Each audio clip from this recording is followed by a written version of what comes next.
Hola, buenas tardes, bienvenidas, bienvenidos a estas pláticas sobre historia del Centro de Estudios Históricos del Colegio de México.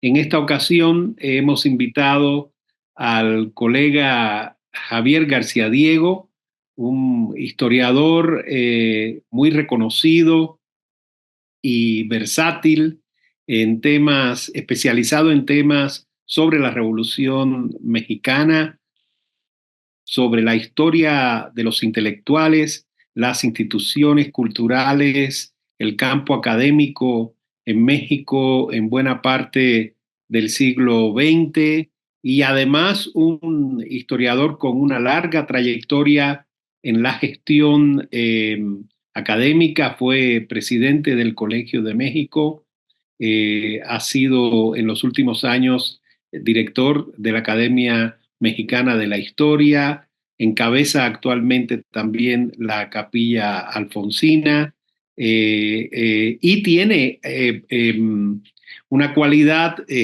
muy valiosa dentro del campo académico de la historia en México y es que es un investigador que es a su vez un divulgador de la historia, del saber histórico en México. Así que nos da mucho gusto contar esta tarde con la presencia del doctor García Diego, y el tema que hemos propuesto es el de la trayectoria de Daniel Cosío Villegas, uno de los historiadores referenciales del México moderno en el siglo XX, fundador de instituciones, también polemista y divulgador sobre las cuestiones fundamentales de la política en México en el periodo postrevolucionario. Daniel Cosío Villegas, el próximo 10 de marzo de 2026 cumple 10 años perdón, cumple medio siglo de su ausencia entre nosotros, pero bueno, ha sido un periodo de muy importante revaloración de su trabajo historiográfico, y queremos conversar con el doctor García Diego sobre la obra de Daniel Cosío Villegas. Yo empezaría, Javier, eh, proponiendo, si es posible, entender la obra de Cosío Villegas a partir de sus diversas facetas. Es algo que destacó Enrique Krause en la biografía intelectual que le dedicó. Estamos en presencia de un historiador que no fue únicamente historiador, fue en sus años formativos economista, bueno, fue abogado primero, fue economista, se ocupó de cuestiones aduaneras, arancelarias, monetarias, luego tuvo un periodo breve, ¿verdad? Pero de participación en la gestión universitaria en la UNAM, luego un lapso interesantísimo de experiencia diplomática en Washington y luego en la legación mexicana en Portugal. Justo después de ese periodo de experiencia diplomática vendría tal vez la racha más fundacional en términos de instituciones de la cultura y la educación en México entre los años 30 y los años 40, que es cuando Cosío Villegas se involucra en la fundación del Fondo de Cultura Económica, del editorial de la revista El Trimestre Económico, más adelante la Casa de España, el Colegio de México, los centros de estudios del Colegio de México, más adelante las publicaciones de esos centros de estudios, como la revista Historia Mexicana del Centro de Estudios Históricos y la revista Foro Internacional del Centro de Estudios Internacionales, y luego comenzaría ya muy tarde, ¿verdad? En la vida de Cosío Villegas, realmente su inmersión en la investigación histórica profesional y la publicación de monografías históricas académicas, como son las que se desprenden de su trabajo en la historia moderna de México. Por último, habría esa fase final, digamos, última de Cosío Villegas como crítico del sistema político mexicano, ¿verdad? En los años 60 y 70, aquellos artículos en Excelsior y sus críticas específicamente al sexenio de Luis Echeverría, los ensayos del sistema político mexicano, el estilo personal de gobernar, aunque hay antecedentes de esa crítica política, ¿verdad? En ensayos suyos de los años 40, como La crisis de México, y otros que publicó de temas latinoamericanos en Cuadernos Americanos y Extremos de América. Pero yo comenzaría más o menos proponiendo este esquema, Javier, y primero comenzar a hablar de este Cosío Villega en sus años formativos en la UNAM y con sus vinculaciones con los temas económicos, jurídicos, monetarios, arancelarios. Gracias, Rafael. Bueno, pues ya hiciste un panorama de verdad muy completo, muy ordenado, pero déjame comenzar la intervención con un elemento personal particular. Sí. Mencionaste que hace 50 años falleció don Daniel. Bueno, yo era estudiante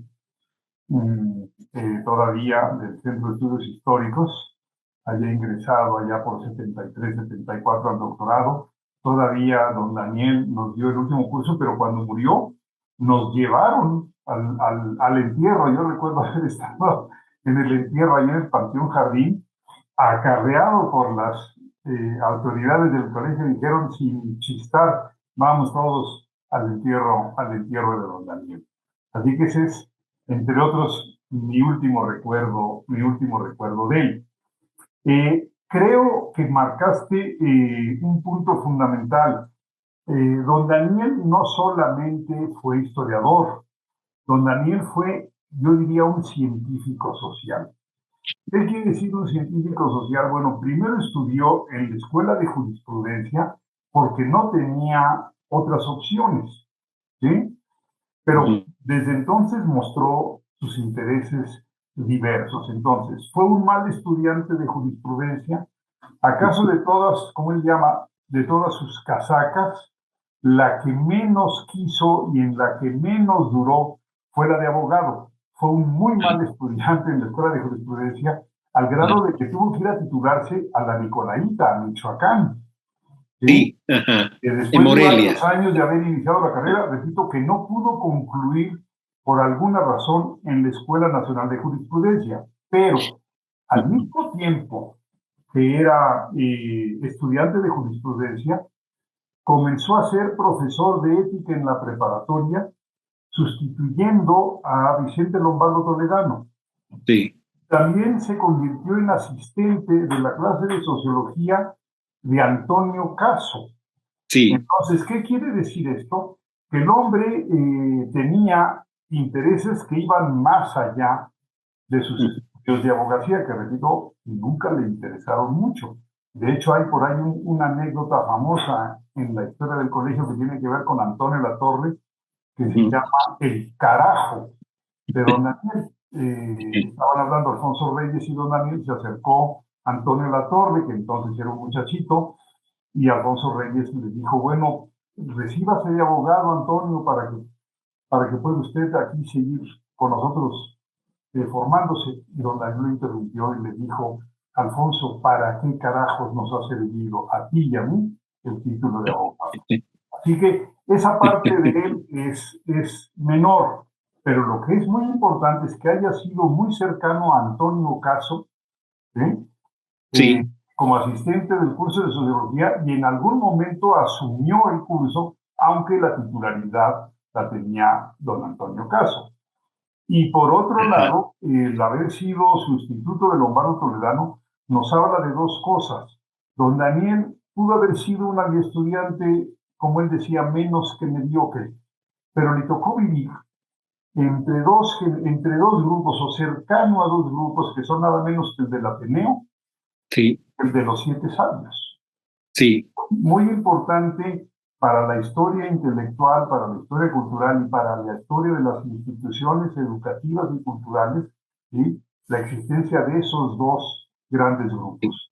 Sí, Continúo con Cosío Villegas. Para él, bueno, se titula de abogado, repito, en la Nicolaita, y sus primeras experiencias laborales fueron estar junto a José Vasconcelos. José Vasconcelos. Estaba prácticamente en el escritorio de al lado, estaban en una oficina Vasconcelos, Sí. secretario particular, y José Villegas. José Villegas. Sí, déjame interrumpirte ahí, Javier. Él en sus memorias describe ¿verdad? Como muy apasionadamente ese contacto con Vasconcelos. Sin embargo, después en las páginas introductorias de su libro Estados Unidos contra Porfirio Díaz, que él dedica a Alfonso Reyes, él habla de una trinidad de maestros que él tuvo, ¿no? Y menciona a Antonio Caso, a Alfonso Reyes y a Pedro Enrique Sureña, pero no menciona a Vasconcelos. No, con Vasconcelos peleó, también lo cuenta en sus memorias, cuando descubrió que Vasconcelos tomaba parte del presupuesto que debía canalizarse a profesores para pagar periodistas. Vasconcelos también tenía sus ambiciones políticas. Pero vuelvo al argumento de don Daniel. Él dijo: la mayor experiencia que tuve en materia de organización, planeación de instituciones educativas fueron mis años con Vasconcelos. Eso no tiene vuelta de hoja. Estamos hablando de los 20, no le duró mucho el gusto con Vasconcelos, aunque me imagino que con Vasconcelos cualquier experiencia, por breve que fuera, tenía que ser intensa y aleccionadora. Segunda experiencia importante, que tiene que ver con Enrique Sureña y que tiene que ver de una u otra manera, bueno, con Vasconcelos ya tangencialmente, fue crear esta división de asuntos internacionales que coordinaba la escuela de verano o la escuela para extranjeros. Y ahí da unos cursos, esa escuela la funda Pedro Enrique Sureña, ¿no? Y ahí da cursos para norteamericanos que vienen los veranos explicándoles los propósitos, objetivos y fines de la Revolución Mexicana. Ahí conoce a una viuda norteamericana que lo convence y lo financia para que se vaya a estudiar, y aquí es el segundo momento importante de José Villegas, para que se vaya a estudiar economía a Harvard, y luego una economía más concreta, economía agrícola, a Madison y a Cornell. Entonces, lo que realmente era don Daniel, digamos, en términos profesionales, al margen de esa abogacía que nunca ejerció, aunque tenía mentalidad jurídica que nunca olvidó, fue ser economista agrícola. Economía agrícola. Sí, regresa a México, entra a trabajar a la Dirección de Estadística, que es muy importante. Don Daniel desde un principio tiene un interés por los datos duros, las ciencias sociales con información dura y no las ciencias sociales especulativas, que siempre las rechazó. Este paso por la Dirección de Estadística incluso lo llevó a la Sociedad de Naciones, porque había un congreso en Ginebra sobre estadística. Hoy nos parecería algo muy elemental, pero la estadística era muy importante para esos años. Y de ahí, estando en Europa, va a tomar cursos a London School of Economics. A la London School of Economics. Donde conoce, sobre todo, a la política, a los intelectuales fabianos. Claro. Un gran admirador, un gran lector de Harold Laski. También va a París y se conecta con Andrés Siegfried, un sociólogo, demógrafo muy importante. Y bueno, regresa a México, tiene por ahí algunas ambiciones no del todo logradas, pero lo más importante, no voy a saltar sus muchos brincos. En 1932, ya con el gobierno de la República en España, se había instalado en 31, lo invitan a dar unas conferencias sobre cómo había hecho México la reforma agraria, porque en la República Española también tenían planes agrarios. No tuvo mucho éxito en otro campo. Él fue a España, las pláticas, las conferencias salieron muy bien, pero él quería convencer a los españoles de lanzar colecciones de economía. En 1929, perdón que lo haya olvidado, muy importante, Rafael, intentó crear la Escuela de Economía. En un primer momento no lo lograron, y lo que lograron fue que la economía se enseñara en la Facultad de Derecho, Economía y Ciencias Sociales. cosa que no duró mucho. Al rato se fundó la Escuela de Economía, pero ya tenía don Daniel el proyecto de que se necesitaba en este país enseñar, tener profesionales de la economía y de las ciencias sociales. ¿Qué quiere decir esto? Es una crítica implícita, Rafael, a que los ideólogos de la revolución no iban a resolver los problemas sociales, económicos del país simplemente con sensibilidad social, que se requería técnica profesional. Y entonces, primero se involucra en ese intento de crear la Escuela de Economía, que repito, no en el proceso que él hubiera querido, pero finalmente se fundó. Ahora, encuentra un problema al regresar de España, no pudo lograr convencer a la Casa Aguilar y a la Casa Espasacalpe de publicar libros en España, regresa a México y se encuentra con que aquella escuela de economía que él había ayudado a fundar tenía un problema, no había profesores profesionales, todos eran abogados improvisados de economistas. Segundo, había pocos alumnos todavía interesados en el tema. Y tercero, no había textos. Entonces es cuando se decide crear el Fondo de Cultura Económica con algunos amigos, Palacios Macedo, Emilio Martínez Adame, en fin. En principio, el Fondo de Cultura Económica era para producir libros de economía. Perdón, no para producir, para traducir. Traducir, traducir libros, sobre todo ingleses y norteamericanos, de economía moderna, de economía profesional. Pero estábamos tan atrasados en México que uno de esos libros lo tradujo Salvador Novo. No había traductores profesionales, era un desastre. Y entonces, Reyes tradujo también, ¿verdad? Reyes tradujo a G.D.H. Cole, Antonio Castellar tradujo otro. Eran escritores los que estaban traduciendo. Bueno, ahora, trajo evidentemente un grupo inicial que interesaba a Cosío Villegas incluir en esas traducciones era el de aquellos maestros que conoció en la London School of Economics, porque había un interés ahí, digamos que iba más allá de la economía técnica y ya tocaba la economía política. Es un libro de G.D.H. Cole, que me imagino Cole, lo vincula con los fabianos y con esa tradición del pensamiento socialista, del London School of Economics. Pero estamos en 34, ¿sí? Lo mandan a digamos, a una asesoría económica a la Embajada de Washington, que es muy importante ese paso, estamos hablando de 35, 36, y estando en Washington, después de todos estos problemas económicos fundamentalmente, es enviado como encargado de negocios a Portugal. El problema fue que desembarcó de Nueva York a Europa, desembarcó en un puerto del norte de España para luego poder entrar a Portugal en automóvil. Pero el problema fue que desembarcó el día 18 de julio, 16 de julio, para ser preciso, y 2 días después estalla la guerra civil y tiene dificultades, ya no digamos para trasladarse a Portugal, tiene dificultades para sobrevivir, tiene problemas incluso con milicianos que le respetaron cuando demostró que era el representante del gobierno de México.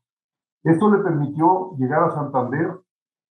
No había posibilidad de Santander ir a Lisboa, entonces fue a Francia, llegó a París, buscó Marsella y de Marsella llegó a Lisboa, pero en una situación absolutamente crítica, caótica. Pero me estoy extendiendo demasiado. Voy a decir que a él le tocó llegar a Lisboa y enfrentar, sí, con mucha información, la guerra civil del país vecino, la guerra civil española.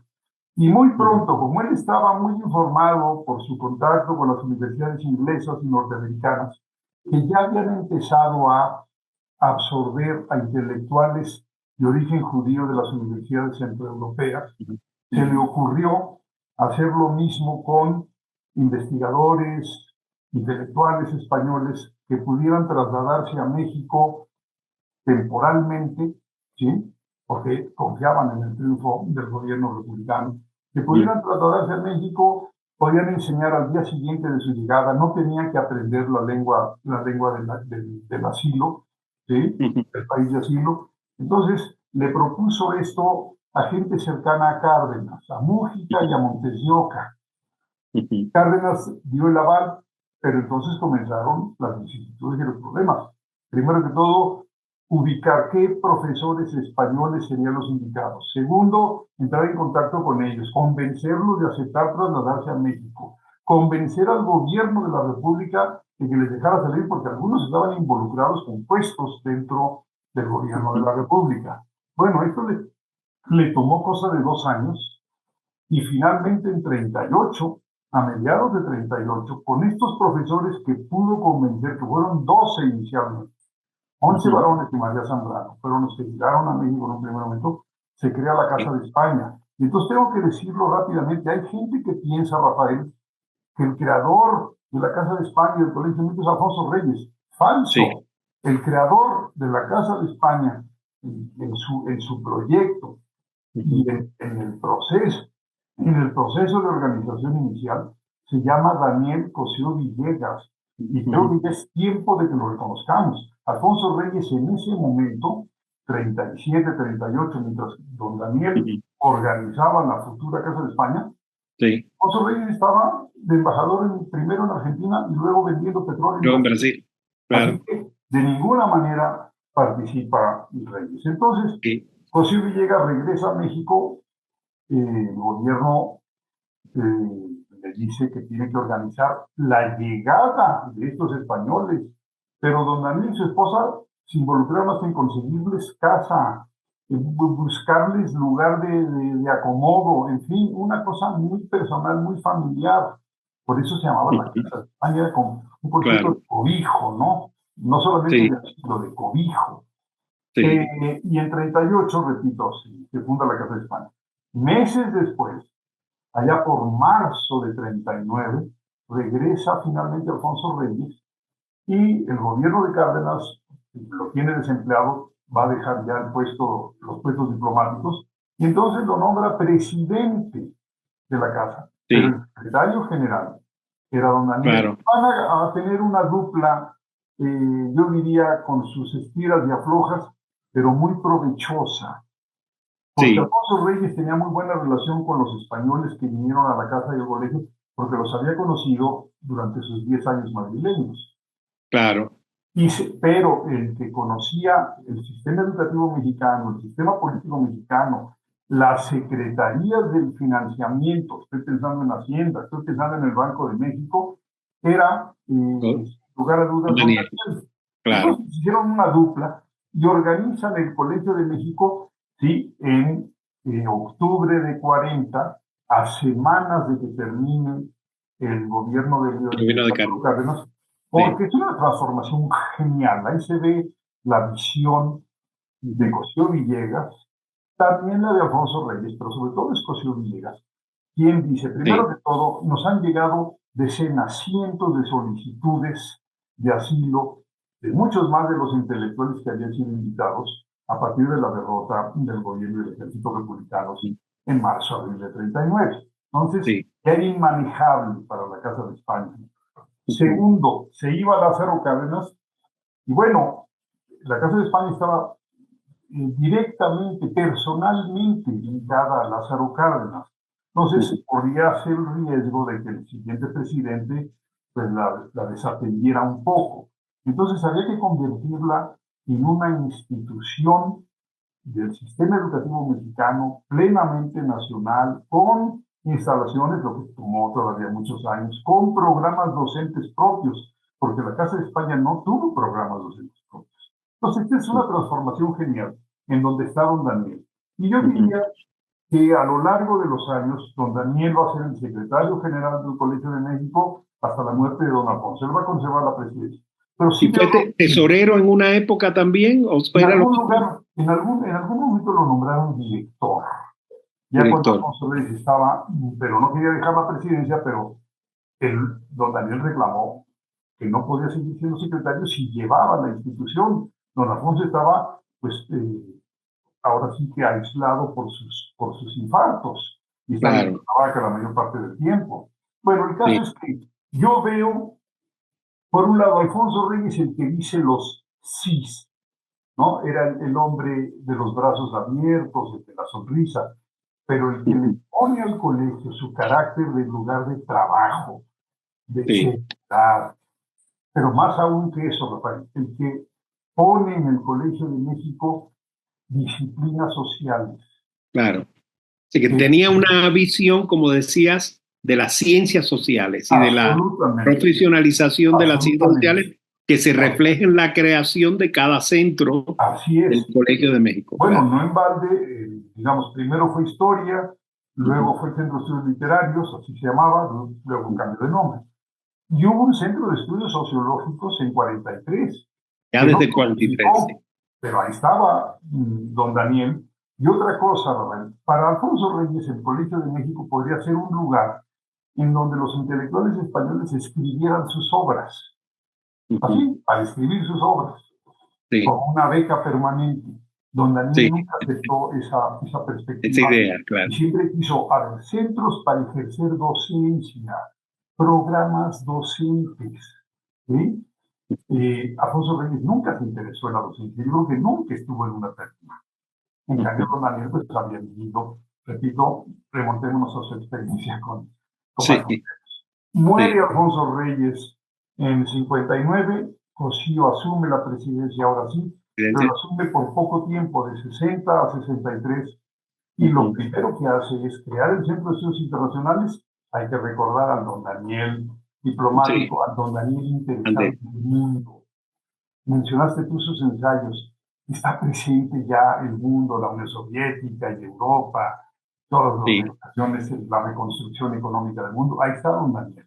sí. Ahora, Y antes de que llegue Cosío Villegas a la presidencia del colegio, hay como dos momentos ya en su obra como autor que son interesantes. Uno es el de ese periodo muy latinoamericanista de los años 40, donde sí, él publica esa serie de ensayos en cuadernos sí, americanos sí, y en otras publicaciones. Uno de ellos es La crisis de México. Yo en mi sí. lectura A que he ver, hecho ese ensayo creo que es un ensayo más latinoamericanista que mexicanista, pero eso habría que bueno, discutir yo lo vería de porque esta manera. forma parte de todos esos textos donde debate el papel de la Unión Soviética, Sí, los distintos regímenes en América Latina que forman, al final integran el volumen Extremos de extremos de América. América. Claro, y luego vendría en los 50 ya el periodo del Cosío Villegas, historiador profesional, ¿verdad? Que echa a andar el proyecto de la historia moderna de México, del que van saliendo monografías Un brillantes par de como monografías, Estados un par de Unidos contra, monografías. sí, La exacto, novia, el la novia de 57 y sus Estados Unidos. críticos, la Constitución del 57 y sus críticos, Porfirio Díaz en la Camilo. novia de Estados Unidos. O sea, que llega a la presidencia después como, o sea, digamos, de dos estaciones de producción intelectual muy importantes, ¿verdad?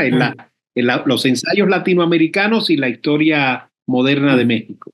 Yo en términos biográficos lo pondría así, y él lo dice en sus memorias claramente, que él conoció mucho América Latina por, por su función como director del fondo. Tenía que ir a Sudamérica, establecer librerías y demás, y entonces se interesó mucho en el tema latinoamericano y lo desarrolló muy bien.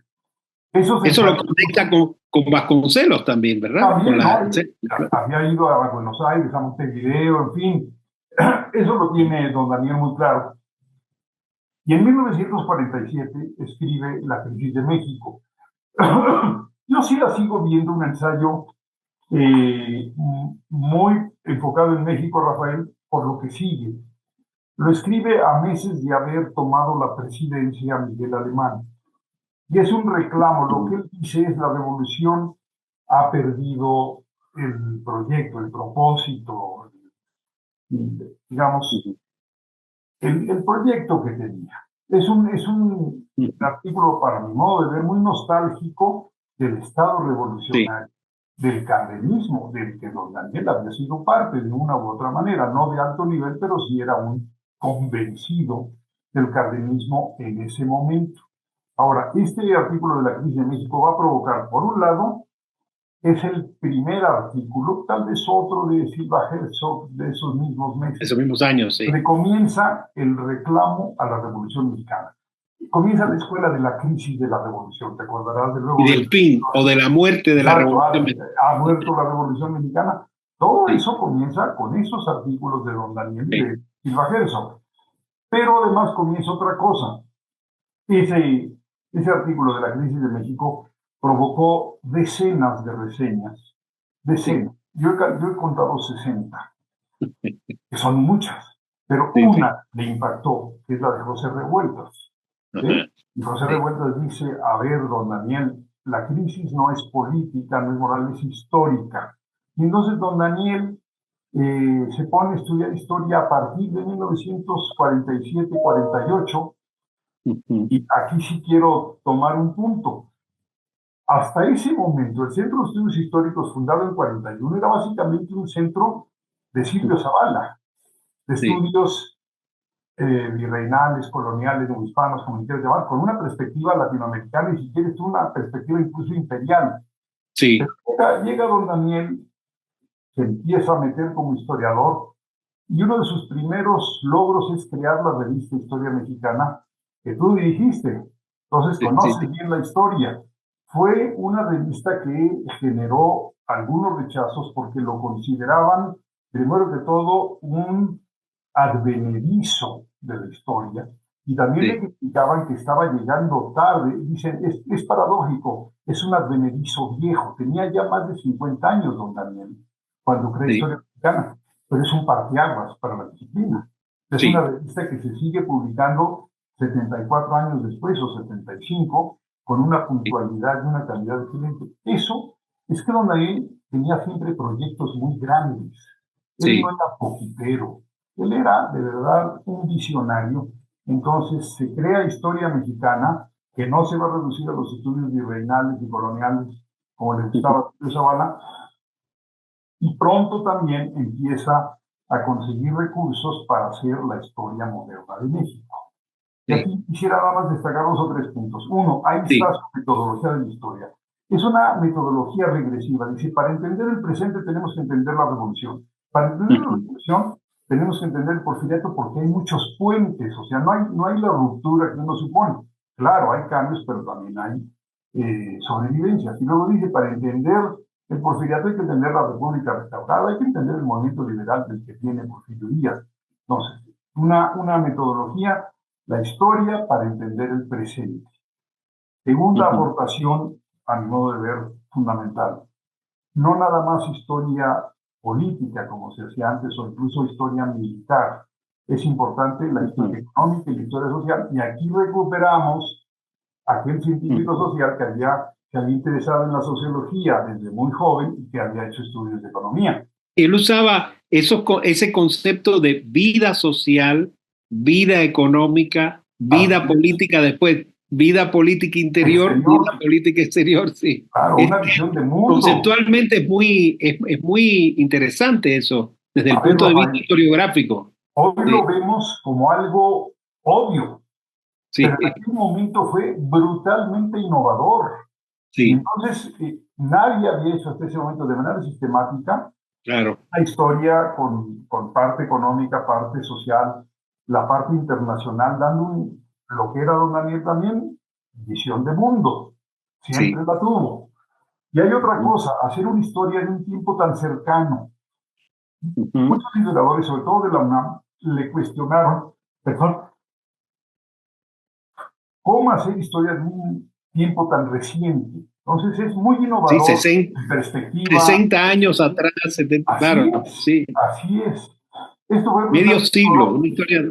Y luego hay otras innovaciones que a mí me parecen rescatables, no son del mismo calado, pero son importantes. Uno, hacer el trabajo con equipos, o sea, con Ujú, colaboradores, porque antes la historia sí, era la obra individual de una persona. Y segundo, buscar financiamiento, o sea, hacer obras en serio, no quedarse con una obra de alcance personal. Esto fue muy ujú, criticado en su momento, pero yo creo que sí, revolucionó la historiografía claro. mexicana. De Sí, esa, hay una, en esa, en la en la reedición que se hizo de las llamadas, que era como él le llamaba a los prólogos de cada volumen, de cada volumen de la historia moderna, una reedición que se hizo en el Colegio de México, creo, siendo tú presidente, hay una introducción de Charles y una de Charles Hale, donde reproduce, hace una reconstrucción de las críticas que se hicieron a la historia moderna de México. Ahí se menciona lo de la fábrica de la historia y el equipo, y hay una crítica de Luis Chávez Orozco, que es curioso porque Luis Chávez Orozco, el viejo historiador cardenista, ¿verdad? Había criticado la crisis de México, poco en la misma línea de que tú mencionas de revueltas, porque le faltaba, según él, perspectiva histórica.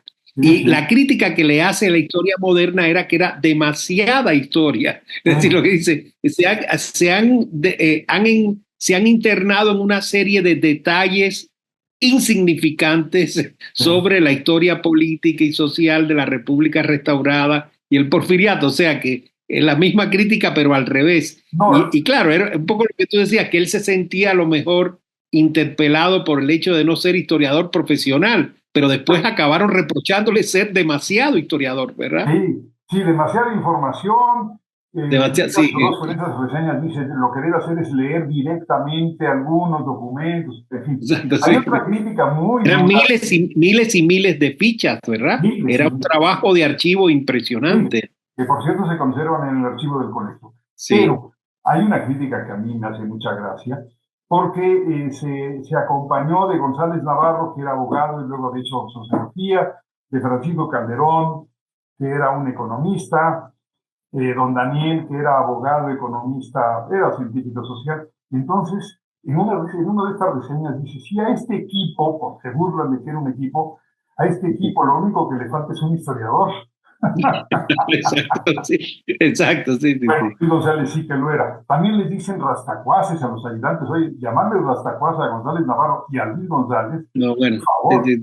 Entonces, tardó mucho tiempo en salir esa obra. El primer tomo es de 55, el último es de 72. Pero don Daniel no se quedó en eso. Después, digamos, apadrinó la continuación, que era la historia de la Revolución Mexicana. La historia de la Revolución Mexicana. Y apadrinó, y de hecho fue coautor de la historia mínima y de la historia general de México. La historia general es la que ha formado la conciencia histórica de los mexicanos en los últimos 50 años.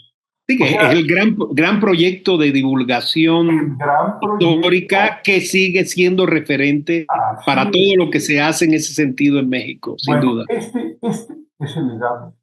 Perdóname. O sea, modernizó la historiografía y nos dio el pequeño libro que ha formado la conciencia histórica de México.